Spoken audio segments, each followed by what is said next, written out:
নমস্কার বন্ধুরা, আপনারা সবাই কেমন আছেন? আমি পিঙ্কি, আমার চ্যানেলের আরেকটি ব্লগে আপনাদের সকলকে স্বাগত জানাই। ছোটদের ভালোবাসা আর বড়দের প্রণাম জানিয়ে আমি আমার ভিডিওটি শুরু করছি। পুজোর থালা আর জোগাড় যন্ত্র দেখে আপনারা নিশ্চয়ই এতক্ষণে বুঝে গেছেন আজকের দিনটি কি ছিল। হ্যাঁ বন্ধুরা, আজকে হলো জামাই ষষ্ঠী। তাই দেখুন দিদি আর মা সকাল সকাল উঠে স্নান করে পুজোর জন্য জোগাড় যন্ত্র করছে। কারণ ঠাকুরমশাই ফোন করে বলে দিয়েছিলেন যে সকাল 8টা থেকে কিন্তু ষষ্ঠী পুজো শুরু হয়ে যাবে। তাই দিদি আর মা খুব সকালে উঠে স্নান করে পুজোর জোগাড় করতে শুরু করে দিয়েছে।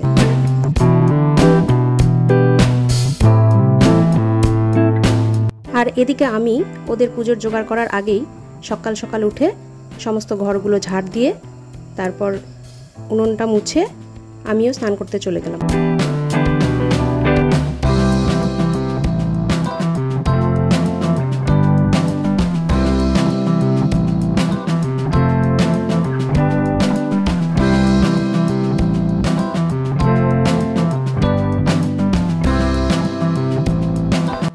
এই যে সেই মোচাটা বাবা পেরেছে, আর জামাই ষষ্ঠীতে স্পেশাল রান্না হবে মোচার ঘন্ট, সেই জন্য পেরেছে। আর আমি তারপর একটু বাগানে চলে গেলাম গাছগুলো কেমন আছে দেখতে। দেখলাম যে না, গাছগুলো বেশ ভালোই লাগছে, এখন একটু সতেজ মনে হচ্ছে। ওই আশপাশে জঙ্গলগুলো সব পরিষ্কার করে দেওয়া হয়েছে। আর এই বেগুন গাছগুলো দেখুন ভালোই হয়েছে। বাবা আবার ওই গাছের মরা পাতাগুলো আর আগাছাগুলো সব পরিষ্কার করে দিচ্ছিল, আর আমাকে বকছিল কারণ আমি বাগান থেকে এক সারি বেগুন গাছ কেটে তুলে ফেলেছি। কারণ আমার পাশে যে ফুলের গাছগুলো লাগিয়েছিলাম সেগুলোর একটু অসুবিধা হচ্ছিল, ঝোপঝাড় হয়ে গেছিলো, তার জন্য কেটে ফেলেছি, জন্য বাবা একটু বকলো। সে যাই হোক। আর এখানে দেখুন এই যে আমাদের নীরবাবু, ওর একটা আবদার ছিল যে আমাকে একটা পেন্সিল বক্স এনে দেবে, তো সেই পেন্সিল বক্সটা এনে দিয়েছি। আর কিছু বিস্কুটের প্যাকেট, সেগুলো পেয়ে তো উনি খুব খুশি। তারপর দেখুন এই যে বাগানে এসে আমাকে ইনস্ট্রাকশান দিচ্ছে গাছগুলো কেন এত দূরে দূরে লাগিয়েছো। আর এই যে পদ্ম গাছটা দেখুন, কালকে বিকেলে মাটি দেওয়া হয়েছে, তো একটু কাদাগুলো ওপরে ভেসে ভেসে উঠেছে, নোংরা নোংরা লাগছে দেখতে। আর এই যে টগর ফুলের গাছটা দেখুন কত সুন্দর, তাই না? এর মাঝখানে গোটা বাড়ি আলো করে এই ফুলগুলো ফুটে থাকে, কী যে সুন্দর লাগে দেখতে, কি বলবো। তো চলুন এবার এই যে বোন ষষ্ঠীর ডালা নিয়ে রেডি, যাচ্ছি এবার ষষ্ঠীতলার দিকে। আসুন দেখি ষষ্ঠীতলায় কি চলছে। দেখুন এই যে ডিসপোজাল বাটিগুলো কিভাবে ছড়িয়ে রেখেছে। আসলে আগের দিনই বিকেলে এখানে মা শীতলার পুজো হয়েছে, সেই উপলক্ষে একটা মেলা ছিল। আর সেই মেলার যত দোকান টোকান এসেছিল, খাবারের দোকান, ঘুগনির দোকান, চপের দোকান, ওরা সব খেয়ে এই ডিসপোজাল প্লেটগুলো এইভাবে ছড়িয়ে ছিটিয়ে রেখেছে। তো পরিষ্কার কেউ করেনি। যাই হোক, কি ভাবছেন পুজো শেষ হয়ে গেছে? আরে না না, আমিও প্রথমটায় তাই ভেবেছিলাম যে এনারা কেন ডালাগুলো নিয়ে চলে যাচ্ছে, পুজো কি শেষ হয়ে গেল? তারপর দেখছি না, পাড়াতে আসলে দু দলে পুজো হয়। আগে এনারা পুজো দিয়ে বেরিয়ে গেলেন, ওনাদের পুরোহিত আলাদা, আর আমাদের পুরোহিত এই যে ইনি আগে এখন মা শীতলার পুজো করছেন। আর এই যে রুম্পা বৌদি আমাদের পুজোর জোগাড় দিচ্ছে। আর এখানে পুজো শেষ হয়ে গেলে তবেই ষষ্ঠীতলায় গিয়ে পুজো হবে। আর এই যে আমাদের ষষ্ঠী পুজোর ডালা সব আমরা এখানে নিয়ে বসেছিলাম, সমস্ত ভোগের থালাগুলো সাজিয়ে মা শীতলার পুজো কমপ্লিট হওয়া অবধি অপেক্ষা করছিলাম। আর এই যে ঠাকুরমশাই এখানে পুজো করছে। আর এই যে আমাদের মা শীতলা, এই মা কিন্তু খুব জাগ্রত, যে যা মানত করে সব ফলে যায়।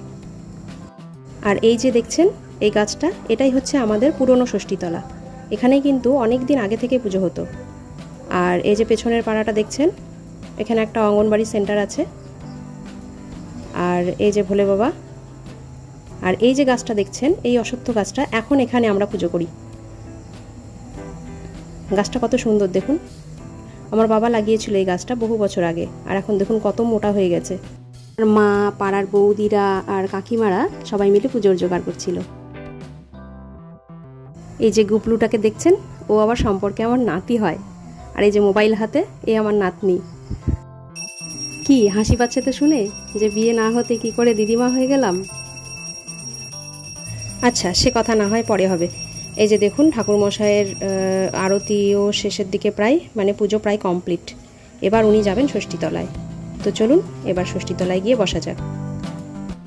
এই যে দেখুন এখানে পাড়ার মা মেয়েরা সব গাছে তেল সিঁদুর দিচ্ছে আর সুতো বেঁধে দিচ্ছে। আচ্ছা, একটা জিনিস কখনো লক্ষ্য করেছেন, ষষ্ঠী পুজোতে আমরা গাছেরই কেন পুজো করি? আবার দেখুন সব গাছ ছেড়ে এই বট আর অশ্বত্থ গাছই কেন? কারণ আমরা সবাই জানি যে বট আর অশ্বত্থ গাছ পরিবেশে প্রচুর প্রচুর অক্সিজেন প্রদান করে। তো বন্ধুরা, পরিবেশে যাদের অবদান এত, তো তাদেরকে একটু ধন্যবাদ জ্ঞাপন করার জন্যে তাদেরকে পুজো করা আর দেবতার আসনে বসালে ক্ষতিই বা কী বলুন তো। তাই হয়তো পূর্বপুরুষরা এই ষষ্ঠী পুজোর প্রচলন করেছেন। আর সেই জন্যই হয়তো এই ষষ্ঠীর আর এক নাম কিন্তু অরণ্য ষষ্ঠী। জামাই ষষ্ঠী তো বটেই, সাথে অরণ্য ষষ্ঠীও কিন্তু বলা হয়। তো বন্ধুরা, এখন দেখুন এখানে পাড়ার সব কাকিমারা কত সুন্দর করে সব সাজিয়েছে, ফল দিয়ে কিভাবে সাজাচ্ছে দেখুন।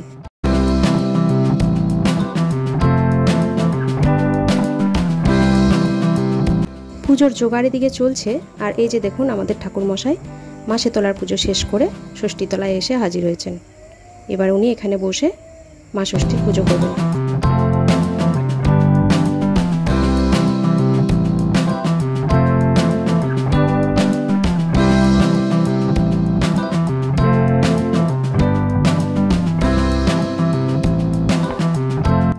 এই যে ছোট ছোট খুঁটিগুলোতে দুধ আর জল দেখছেন, এগুলো দিয়ে বিশেষ একটা কাজ হবে, খুব মজা হবে, দেখতে থাকুন।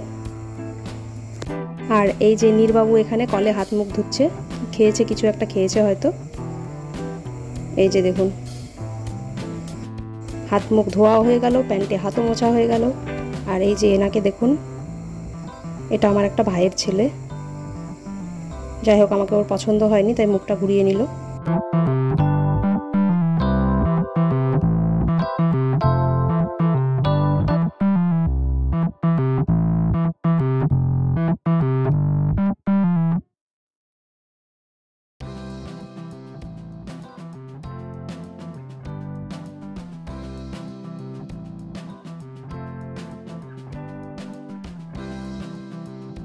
এদিকে পুজো হচ্ছে হোক, চলুন আমি একটু আপনাদের আমাদের শীতলা মণ্ডপ আর ষষ্ঠীতলাটা ভালো করে ঘুরে দেখাই। এই যে ঘরটা দেখছেন, মায়ের মন্দিরটা, এটা কিন্তু একদিনে হয়নি। আগে এখানে একটা শুধু খড়ের চাল ছিল, সেখানে আগে মায়ের পুজো হতো। তো পাড়ার লোকজনেরা আস্তে আস্তে চাঁদা তুলে ধীরে ধীরে এই মণ্ডপটা তৈরি করছে। তো রং এখনো করা কমপ্লিট হয়নি, আশা করি সামনের বছর হয়ে যাবে। বাকিটা ধরুন মায়ের ইচ্ছে, মা যা চাইবে তাই হবে।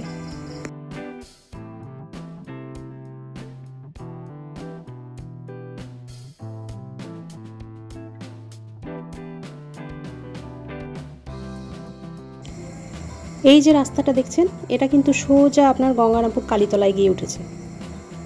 তো আগে এখানে এই পাড়াটার হাল খুব খারাপ ছিল, যবে থেকে এই রাস্তাটা হয়েছে তখন থেকে একটু সুবিধে হয়েছে লোকজনের, একটু কেন খুব ভালোই হয়েছে সুবিধে। আর এই যে আমার আর একটা নাতি, তো আমার দিকে একটু তাকালো, তো আমি আবার ওকে একটু কোলে নিলাম। তো পুচকেটা এত শান্ত আর এত কিউট, দেখুন কোনো হেলদোল নেই, চুপচাপ আছে, কোনো কান্নাকাটি কিচ্ছু নেই। ঠাকুরমশাইয়ের পুজো চলছে এখানে।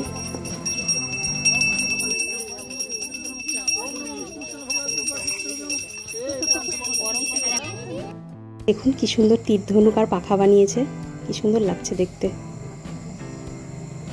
আর এই যে কাঁঠালটা দেখুন, কত ছোট্ট একটা কাঁঠাল।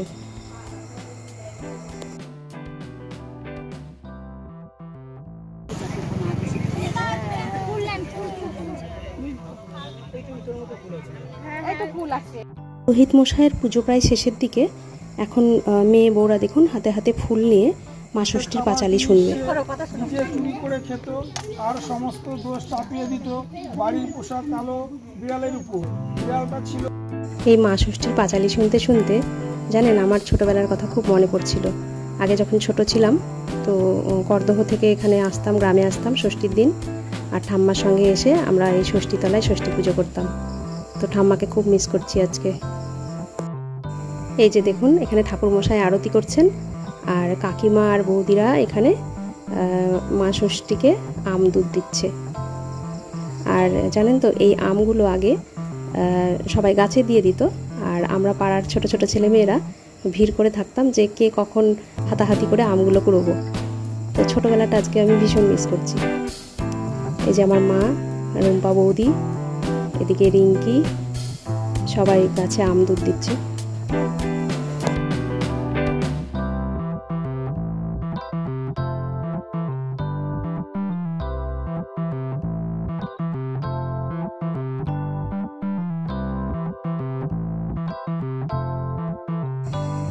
এই যে দেখুন, এখানে মা ষষ্ঠীকে পাখার বাতাস দিয়ে দিচ্ছে।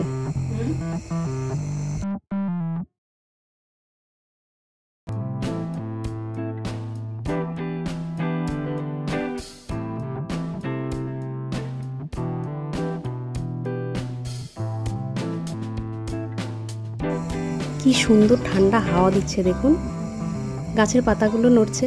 আর দেখে মনে হচ্ছে মা ষষ্ঠী ভক্তদের পুজোতে ভীষণ খুশি হয়েছে।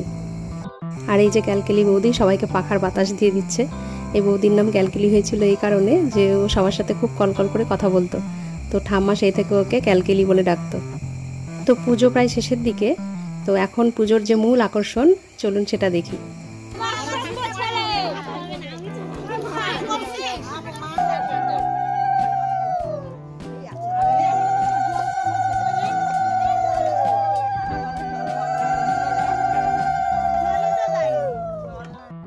ভাবছেন তো যে ঘটের জলগুলো কেন এদের মাথায় ঢালা হচ্ছে?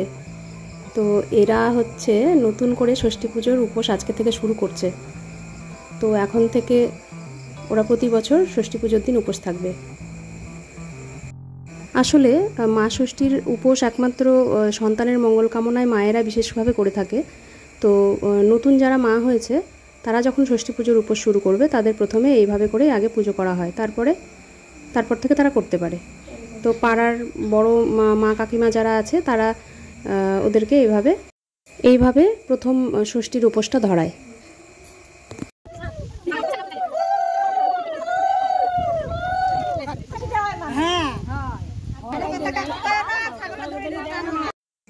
কি হাসি পাচ্ছে তো, কান ধরে কেন উঠবোস করছে সবাই ভাবছেন তো। তো ওদেরকে দিয়ে প্রমিস করাচ্ছে যে আজকে থেকে কারো কথা কাউকে বলবে না, আর ছাগলের দড়ি যেন ডিঙোবে না। তো এটাই হচ্ছে ওদের প্রমিস। তো পুজো শেষ, এবার আমরা যাচ্ছি বাড়ির দিকে। বোন ডালা নিয়ে আগে রওনা দিয়েছে, আর এই যে আমি আমার পেছনে এই ফুচকিটাকে দেখুন তাকাচ্ছে কীভাবে। মা আবার একটা দাদাকে প্রসাদ দিল, আর এই যে আমাদের নীরবাবু আম খাচ্ছে দেখুন।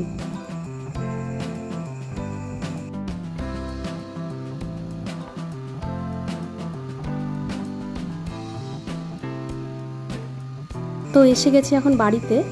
এসেই আমি ধানের গোলায় একটা স্বস্তিক আঁকছিলাম। মা সকালেই বলেছিল একটা স্বস্তিক এঁকে দিস, তো সেটাই একটু চেষ্টা করলাম।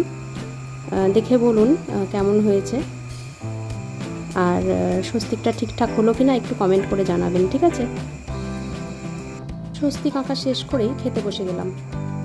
তো মা এখানে আমাদের ভাত দিচ্ছিল, আর অনেকদিন পর কলা পাতায় বসে খেতে খুব মজা লাগছিল। খাওয়া শেষ করে মা আমার হাতে ষষ্ঠীর সুতোটা বেঁধে দিল, আর বেশ মোটা করে বাঁধতে বলছিলাম, তো মা পারছিল না। তারপরে যাই হোক, যেমন করে হোক বেঁধে দিল। আর কিছুক্ষণ পরে আমি বেরিয়ে গেলাম বালুরঘাটের উদ্দেশ্যে, কারণ ষষ্ঠীর দিনও আমার ডিউটি ছিল। তো কি আর করা যাবে, আমাকে যেতেই হবে, তাই বেরিয়ে পড়লাম। আর সেদিন যা গরম ছিল আর এত রৌদ্র, মনে হচ্ছিল না বাড়ি থেকে বের হই। আর বন্ধুরা, দূরে যে দেখতে পাচ্ছেন মন্দিরটা, এটা হচ্ছে বোয়ালদার জগন্নাথের মন্দির। কোনো একটা ভিডিওতে একদিন আপনাদের দেখাবো, যদি আমি যাওয়ার ইচ্ছে আছে, যদি যাই তো দেখাবো। খুব সুন্দর মন্দিরটা, শুনেছি আর ফটোতেই দেখেছি, কিন্তু কাছে গিয়ে দেখার সুযোগ এখনো হয়ে ওঠেনি। তো যেদিন আমি যাব আপনাদের সাথে নিয়ে যাব, ঠিক আছে?